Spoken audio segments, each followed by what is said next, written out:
Well, we certainly saw plenty of rainfall Saturday evening and into Saturday night and early this morning, and we are not done with the rainfall just yet. You see some of the more impressive reports from across the tri-state. You know, Bowling Green nearly an inch, over 3/4 of an inch at Mammoth Cave, and then over half an inch, Hopkinsville, Paducah, even in Evansville. And as I said, we are not done yet because we got another system very similar to this one. It's going to roll through here late tonight and throughout the day on Monday, giving the tri-state another great shot of 3/4 of an inch to an inch or more the closer you get to the Ohio River as well. So really, I mean, this is literally a rinse and repeat forecast, which is what we're going through here. The silver lining, though, is it's going to stay mild. And notice temperatures here, even this morning, today, tonight, and even into the overnight hours, stuck in the 50s for the most part.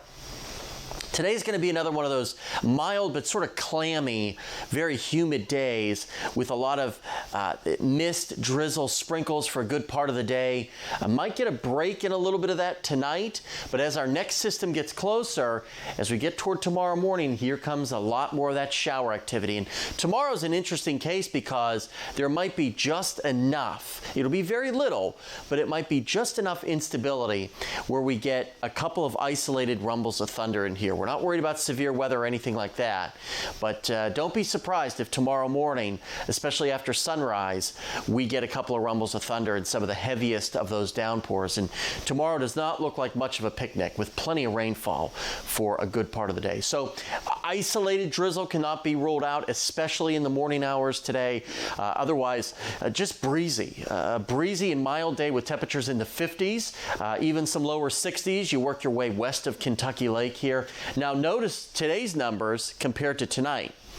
Yeah, we only dropped 4 degrees or so. That is about it.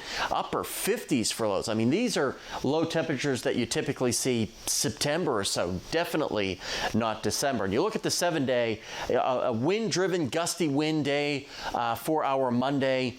We get plenty of sunshine in here on Tuesday. A brief day to dry out before another system rolls in here with morning showers on Wednesday. We cool down behind that quite significantly.